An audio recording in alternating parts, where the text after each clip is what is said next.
What I want to talk to you about today is the future life, the eternity of your soul, and how your choices affect you. Okay, so this is a big topic. So I'm going to take you back, though, to the oral Torah because it's important for you to understand this before we progress. When Hashem gave Moshe the Torah, it's the blueprint of all life. It's what he had in mind for people's potentials before he created the world. Moshe taught it to the Jews when they were in the desert over the 40 years they were there. So that should answer a question. 40 years, a whole people. What did they do all day? Like, how many times could you say, well, it looks like it's not going to rain today. Okay. Look at that cloudless sky. You're like, there's a limit. So they were studying the entire time. At the end of the 40 years, God told Moshe to write down some, but not all of the Torah. The part that he wrote down is called the written Torah, because he wrote it. Okay. The rest of the Torah is called the oral law. So what I want to ask you is, why do you think a lot of the Torah had to be transmitted by mouth and not in writing? What? They did have chisels, and they did have writing materials. They said the oral Torah in order to make first because they didn't want the other nations to copy down what their customs are, so they could do it for their own, like make it their own. Good. So let's talk about that. There are three important reasons. This is one of them. Okay, 10 points. Okay, remember we spoke about the Jewish soul last time. Remember this? So the Torah gives expression to the Jewish soul. It doesn't give expression to everyone's soul. So remember we said we don't claim that we have every possible virtue. But the virtues we have are the virtues we have. So it's very interesting. The two other main religions in today's world are Islam and Christianity. Is that not so? So they both began using Judaism as their basis. They both believe in the creation story, the story about Abraham, Isaac, Jacob, Moshe, Torah. Okay, but they dropped the mitzvot. The reason why they dropped the mitzvot almost immediately is because the mitzvot don't speak to them. The mitzvot are meant to give expression to the Jewish soul. So they have some access to the Torah, and indeed the access they have keeps them in a very basic sort of morality, so it's good for them. But oral law would have just taken them further and further into denial because it doesn't speak to them. Okay, so one effect is when something is written, anybody who could read owns it. But if something is taught, then there's a certain level of selectivity. Okay, historically, as soon as people began to write down the oral law, which they had to do for reasons that we'll discuss, what do you think happened? The opposition to Judaism got stronger because, again, it doesn't speak to them. Okay, there's another reason why a lot of the Torah is oral. So the fact that you're here in a classroom as opposed to sitting in a library reading a book, why is it better if you're serious about learning to be in a classroom? Because it creates a connection, and it makes, like, it has an availability in order, but it puts, I don't know how to say it, but I know the reason. Okay, you know, yeah? Something that's living and breathing, so like you can live Torah and talk about it and be like active as opposed to just sitting by yourself and reading. Exactly. Torah is meant to be dynamic. It's meant to be something you talk about, that you integrate, that you ask questions. When you're reading, it's completely passive. If you have a question, there's no one to talk to. So this is meant to be alive. A third reason is that when you're in a classroom and you argue a point with a teacher, do you do this in Mechina? No. No, you should. But I was thinking that I wanted to encourage you to do this in the future. You should be more argumentative. It's good for you. Okay, so you should be more aggressive. This is a bunch of nonsense, Mrs. Heller. What's your that's what talk is much healthier. Yeah, that's what. Okay.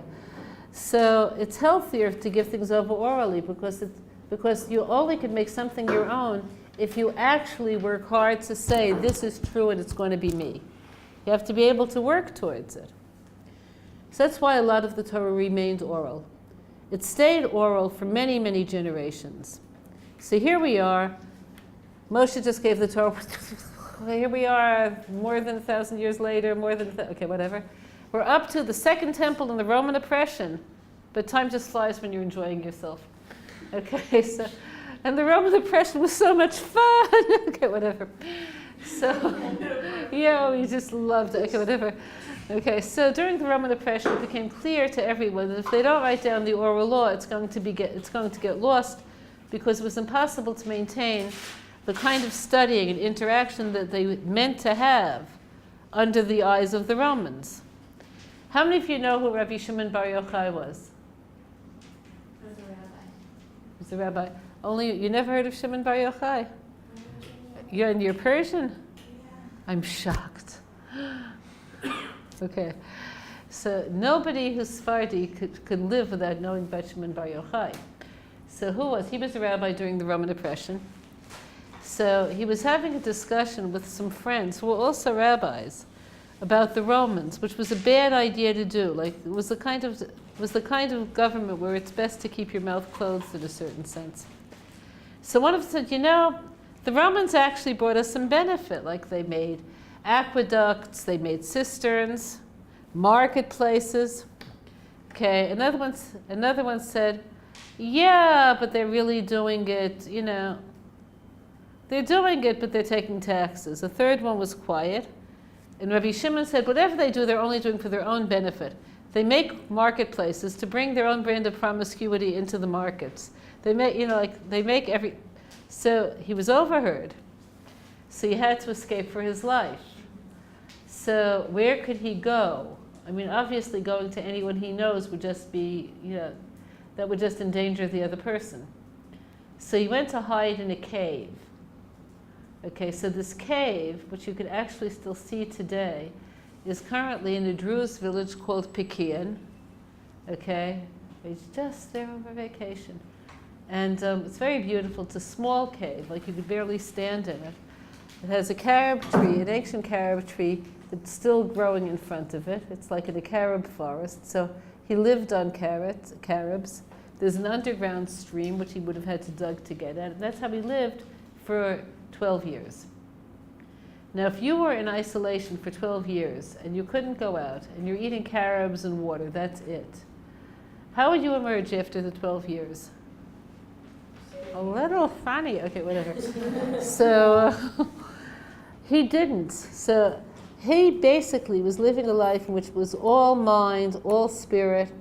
Like, he composed the Zohar when he came out.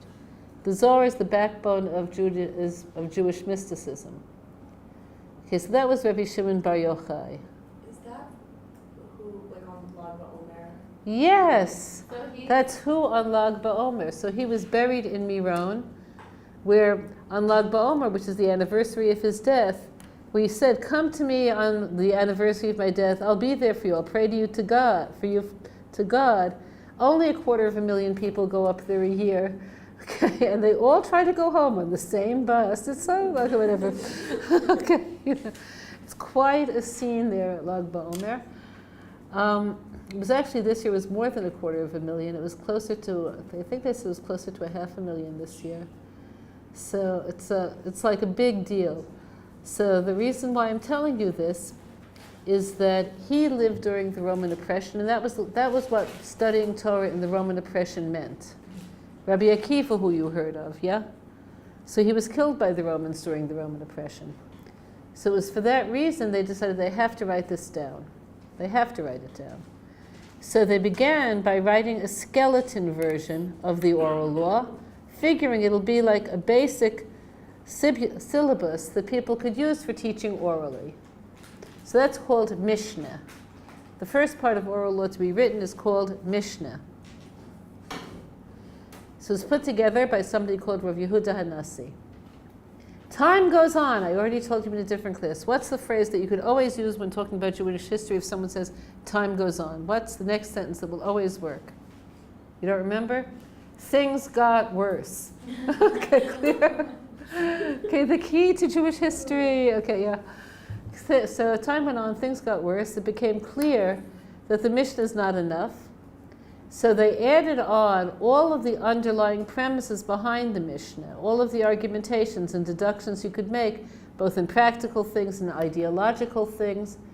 Okay, they wrote it in the Aramaic language using Hebrew letters. And the style is extremely difficult on purpose. Why do you think they did it like that? So the other nations won't. It's totally unapproachable, okay? And it forces people to learn with each other. So it's still very dynamic. So here in Mechina right now, you heard that? You all heard the sound? Yeah. If we were to go to Mira Yeshiva, to the big study hall, and I were to drop a pen on the table, would you hear it? Yes. No way. You have no idea of how noisy it is there, okay? You have guys learning in pairs. You know, what do you mean you call that a proof? That's no proof.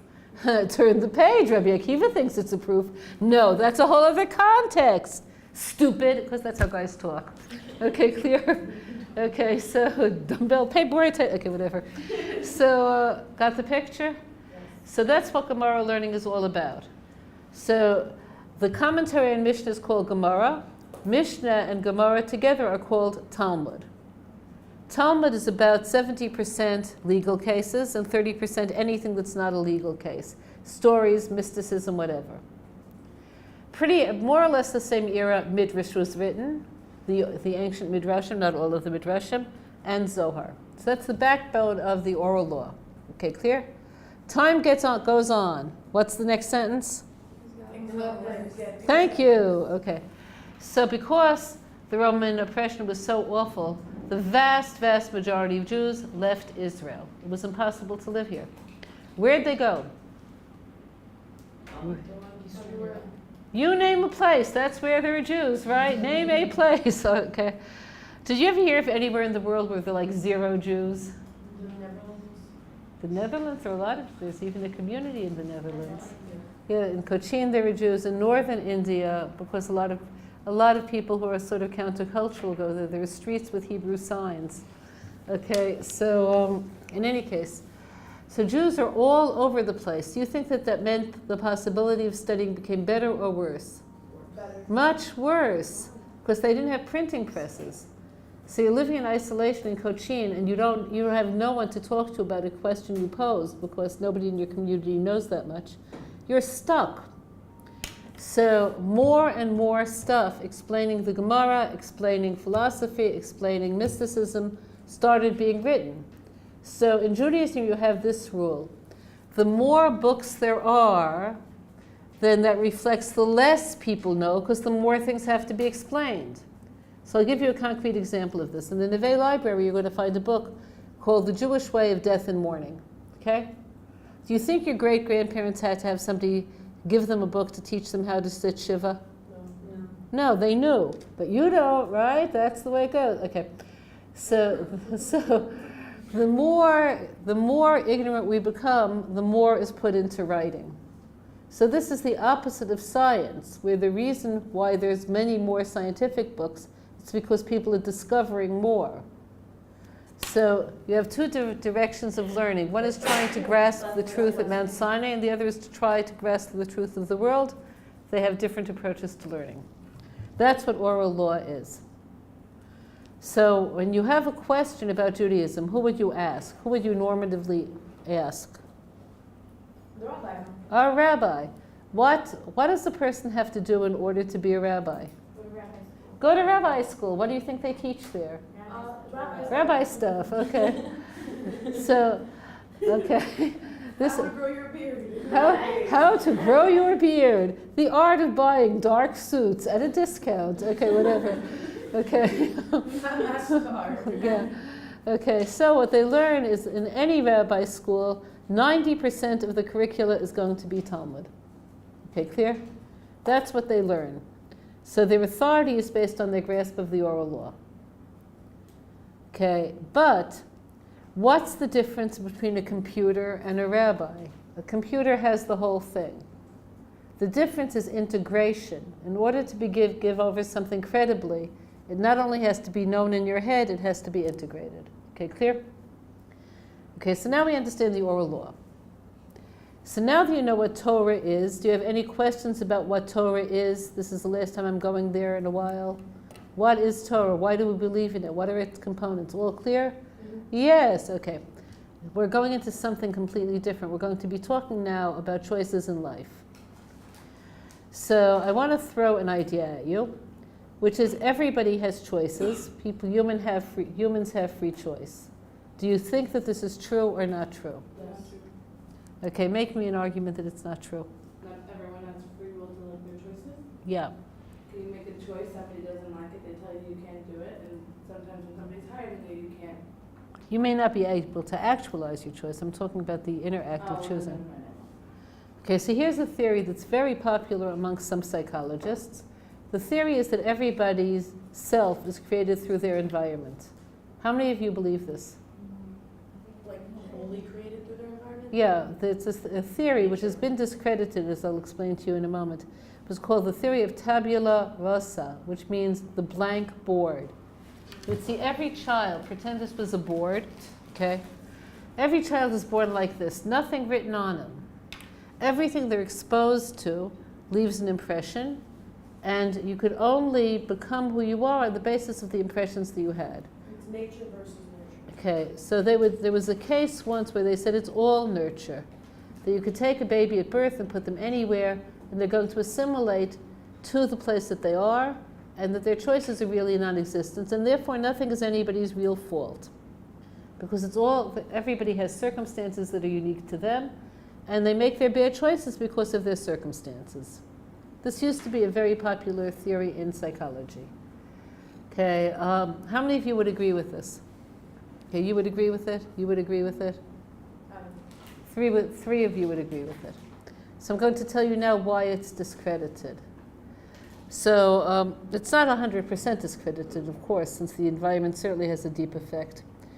So it's discredited because there's something called conflict.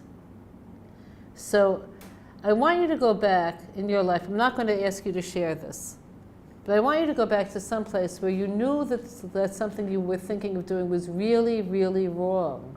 You could really do a lot of harm by this. And you chose not to do it. You made a good choice. Go back in your mind and think of a moment of real conflict. The fact that you have conflict means that your choices are not determined. If your choices were determined by your environment, there'd be nothing to have conflict about. You would do whatever you were conditioned to do. Okay, this is clear? So this theory, then people were left, so why does one person choose A and the other person choose B if they're both from almost identical environments? So another answer is heredity. But that doesn't say it all either. So if you want to know who's the proof that there's free choice, think of Obama. Okay? Did he have to end up president? Is there anything about his background or his heredity that made it like a cinch to say, this person is going to be president? No. How many of you would say yes? So you could have looked at him at the age of 5 and said, this kid has got to be a president. Absolutely not. You could see where this is so? So this is why the collective of both tabula rasa theory and pure heredity as a theory, the reason why this is discredited is because you see that people give birth to themselves, so to speak. Okay? So the blanket name for seeing it not that way is called determinism, which means everything is determined. So in Judaism, we've always believed in choice because this is very observable, that people birth themselves. So I'm going to give you a very simple example, and I admit that it's too simple example for an idea this sophisticated. You're on the train, okay? You all ride the train? How many of you like, I like the light rail. Do you like it? It's fast, it's smooth, okay. So you get a seat, and as soon as you sit down, this woman who pursues you wherever you go in Israel, no matter where you are, she's there as soon as you get a seat on the train or the bus. She's around 80. She's very heavy. She has 2 shopping bags, elastic stockings. She stands right in front of you. She holds onto the pole. She's like sort of groans softly. You know? Okay, now you have 3 options. You could give her your seat. You could not give her your seat. And it helps to look the other way so you don't see her. That way you don't feel guilty. Okay, you don't see her because you don't want to give her your seat. Or you stare down somebody else and try to get them to give her. Okay, clear? Okay. Okay, so you're there. You have three possibilities. So I want to ask you, let's say you give her your seat. Let's say you make that choice. Who's affected by it? You and the lady. So you think you and the lady. Who's affected more, you or the lady? Me. For sure, and I want to tell you why. This is why I gave the train as example. From when you get on, let's say you get on at the string bridge, which is the nearest stop to Har Nof, right? How long does it take till you get to the end of the line? Did any of you ever ride to the end of the line? What? The end. The end. I've never been that 25, 30 minutes. Yeah, it's 25 minutes. So you gave her a relative degree of comfort for 25 minutes max. That's what you gave her. But you did something for yourself. You strengthened the part of you that's capable of giving. And that stays with you as long as you're here. Now the same thing happens in reverse. Suppose you didn't give her a seat. So either somebody else did, which was what you wanted to happen, or she stood for 25 minutes. Okay, will she still remember that in a month? No. So the effect on her is very small. But the effect on you, that you got away with this, like you knew it was the wrong thing to do, but like no lightning struck you down, nobody said anything, that strengthens the part of you that's capable of cutting off from other people. Is it really the wrong thing to do? Because I got the seat first. You did, but there's not just your elders. I mean, even if she was your age but handicapped or finding it difficult, you're supposed to consider other people the way you consider yourself. It says love your neighbor like yourself. So the fact is, if you were elderly, disabled, you would want someone to give you a seat, no? Okay. So like the first come, first serve works when everything is equal. So if she was standing in front of you, there's no reason to get up for her. What if I was standing in front of her? She wouldn't get up for me. Who, the old lady? Because she needs a seat more than you. It's not all things being equal. Okay, that's what it is. Okay. So, okay, got the picture? Okay, but there's a third effect you've had.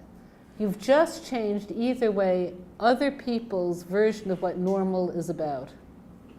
So if you don't get up for her, you're on the team of those who say it's normal to let people stand no matter how they feel. If you did get up, you've just normalized making it possible for people to be more considerate. So I want to give you a concrete example of this. When I was growing up in Brooklyn, as you could hear, the way they sold newspapers is the candy stores had platforms in front of the door, and all of the dailies were on the platform. They were held down by a big iron bar, and there was a cigar box where you're supposed to put the money. Okay, is that how newspapers would be sold in Brooklyn today? No. They're free, actually. All the newspapers are free. The Sunday Times is free. I can't believe that. Some of them are, like the town ones. Yeah, that I could picture. Okay, so I don't know who was the first person to steal all the money in the cigar box or to grab a paper and not pay. But that person made it impossible for the storekeepers to sell newspapers this way, which adds to the aura of general societal distrust, which typifies Brooklyn, right? Like you leave your house, it's like, lock, lock, lock. That's, right? Okay, chain. Then you lock the gate, and I know people who have like they have their music machines, their radios or whatever on a Shabbos clock, so there'll be music coming out. Leave the lights on and the clock. So the light on. They're like, what if someone comes in? The TV on. Yes. Yeah, the TV on, whatever. So is this level of distrust good for anybody? Yes. Yeah. Because you're cautious. Well, you can't trust everybody. No, I'm saying the fact that you can't trust everybody, is that good? No, it's bad. So the first person who stole the money in the cigar box pressed a button that's now out of control. Okay, could you see where this is so? So everything you do has an effect. It has an effect on you, it has the effect on society, and it has an effect on any other person who you've involved. This is clear? So this could be for the good, or this could be for the bad. Okay, so because of this, I want you to just like visualize this. Suppose for a minute that elephants gave birth in the hospital like human beings do. Okay, it's an intro.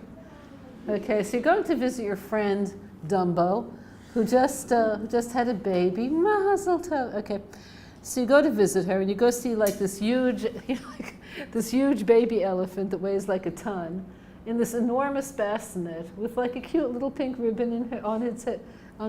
You have the picture? Yes. Could you predict what this elephant's life will be like as an adult elephant? No. Yeah, it's going to be an elephant. It's going to do what elephants do. What do elephants do? What's an elephant day? Roam around, Walk around, eat, drink, walk around, eat, drink, walk around, eat, drink, walk around, eat, drink, just like yesterday. Okay, got this? Okay, now, so you have this totally predictable future. Okay, you don't have elephant friends, right? You have an actual human friend, and she gives birth. So you go to see the baby in the infant department. And then here's a tiny little baby, it's so cute, and it only weighs like 3 kilo, okay, whatever, yeah? This baby is born to like a Hasidic family, and they're going to do their best to raise the child in their own way. Do you think, I don't want to shock you, that all children raised in the Hasidic community fulfill their parents' no. So this child is going to end up, in the end, doing what? Maybe or maybe not. A lot of the kids stay within the path, a lot of the kids don't. What do the majority of kids do, the numerical majority? Stay. But not all of them, because there are choices. So the ones who did stay in the path also made a choice. Do you realize this? Because the way out is completely accessible. Okay, clear? Nobody could predict a human baby's future accurately. You can go into a baby ward of a hospital. There may be one baby in that room who'll be the equivalent of Mother Teresa and another one who's going to be the equivalent of Hitler. You can't possibly know that when you look at an infant. So the reason is that we write our own books. Everybody has their own book, and everybody writes it themselves. So this isn't to say that the environment doesn't create a backdrop for you, but it doesn't make all of your choices. Okay, clear? Okay, so now that we understand free choice, I want to talk to you about the choice box, because environment is a factor.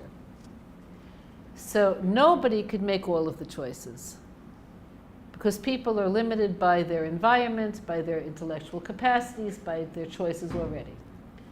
So the limitations are what the word I'm going to use to describe the limitations is a box.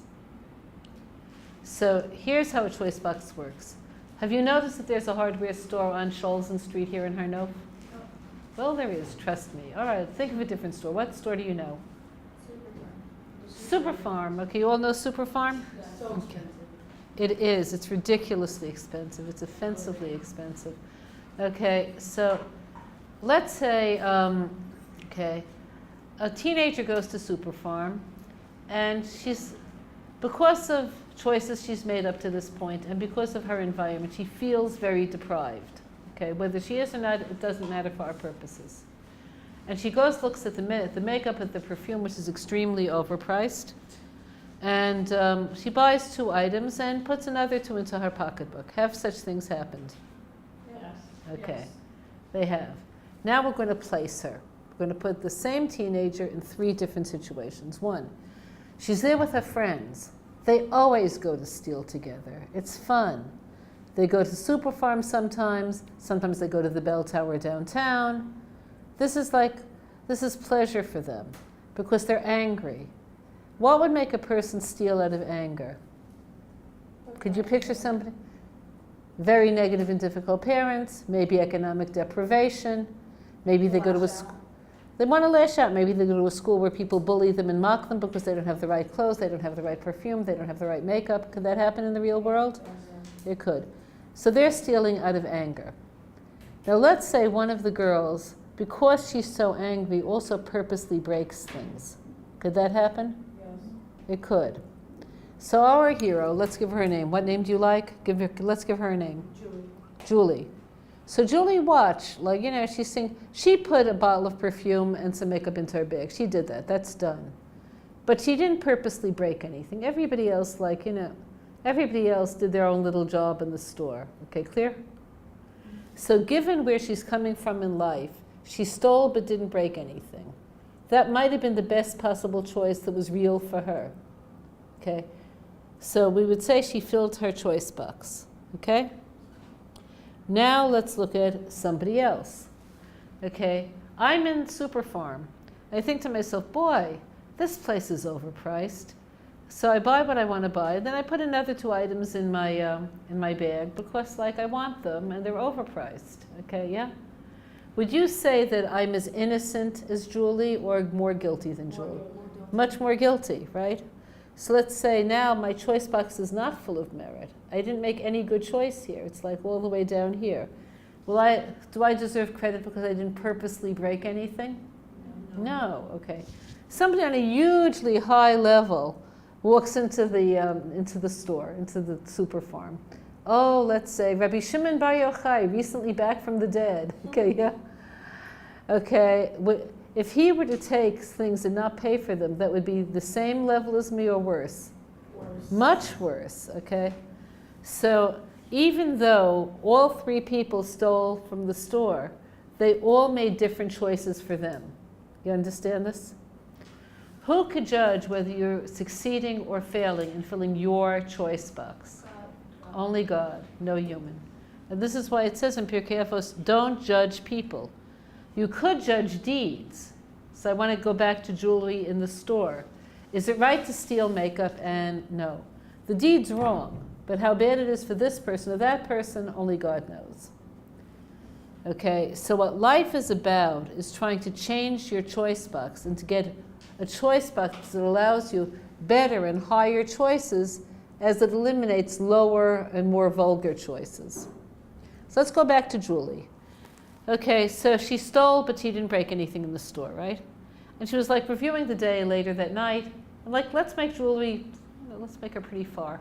So how did she spend the rest of her day? So she came home, she ate some fast food. Her friend, somebody called her, or no one calls. Someone texted her, let's go downtown. Okay. There's a club downtown called the Underground. Did you hear of it? Okay. Yeah, downtown here. How do I know about this? Some idiot, like really an idiot, because like you could look at me and say, am I going to know this? So someone says, I'm looking for the Underground. Do you know where it is? So I had no idea what they were talking about. I thought they meant the train, because in British English, the way you say a train is the Underground. So I decided to be helpful, Harry. So I said, well, actually, Jerusalem doesn't have an underground system, but they have a really good bus and train system. Why don't you tell me where you want to go, and I'll tell you the best way to get there. And she says, I want the underground. So I said, I'm sure you do, but like, Jerusalem doesn't actually have. So we went like 3 rounds. And so she, like, I'm just asking you, lady, do you know where the underground is or not? And so I finally said the word I should have said at the beginning. What's that word? No, I don't know where the underground is. I don't know what you're talking about. So she starts walking. She asks somebody young, okay?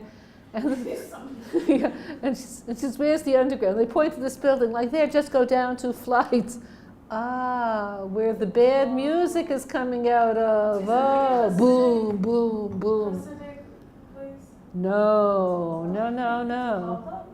It's a club. I heard like there's a Hasidic place where it's underground too, and they just have Jewish people. No, this one is called the Underground. Yeah. Uh-huh. Okay. No, this one is boom, boom, boom, like the kind of music that you need super farms, whatever. Okay, stuff to really enjoy. Okay, so in any case, so that's her day. Like, so she goes dancing. She uses some pharmaceutical items to make her pleasure still more great. Okay, and she goes home. She thinks to herself, you know, I don't need to do this. This is what I did yesterday. This is what I did before. I don't want to be the kind of person who goes into the store and breaks things. Okay, could that be a turning point for her conceivably? Yes. Okay, that's huge. That's big. Okay, so from when she makes that decision, could anybody estimate how far that will take her in terms of straightening out? Yes. No, no one knows. She could end up being anyone. So this is what we mean. We say anyone could be a tzaddik as great as Moshe. Doesn't mean you live his life. He lived 4,000 years ago. He was a prophet. But you could fill your box just as fully as he filled his box. Okay, anybody could be a great tzaddik. It's not something that's reserved to people with a certain kind of family or a certain kind of education or even certain kind of intellectual abilities. Anyone could fill their box. Conversely, one of the worst people in Jewish history was somebody called Yeravam ben Nevat, who you probably never heard of. Is that true? Okay, so let's go back. After King David died, he was succeeded by his son Shlomo, who you heard of. Okay, after Shlomo died, he was succeeded by his son Rechavam. And here's where things begin to get hairy. Rechavam was an inept ruler. He didn't have the gift, he didn't have the charisma, he didn't have the decisiveness that you need to be a leader. He didn't have it. He listened to advisors who were telling him to be progressively more severe, to gain more authority, which was the opposite. He needed to gain the hearts of the people. So he had an advisor. His advisor's name was Yeravam ben Nevat. So Yeravam ben Nevat, who had all of the leadership qualities that Rechavam didn't have, was the power behind the throne. One fine day he said to himself, "Hey self, why am I the power behind the throne? Why am I not on the throne?" So he began a rebellion. Okay, a rebellion, like a civil war, is like the worst thing that could happen to any nation. Could you see where this is so? Yes. It's the worst.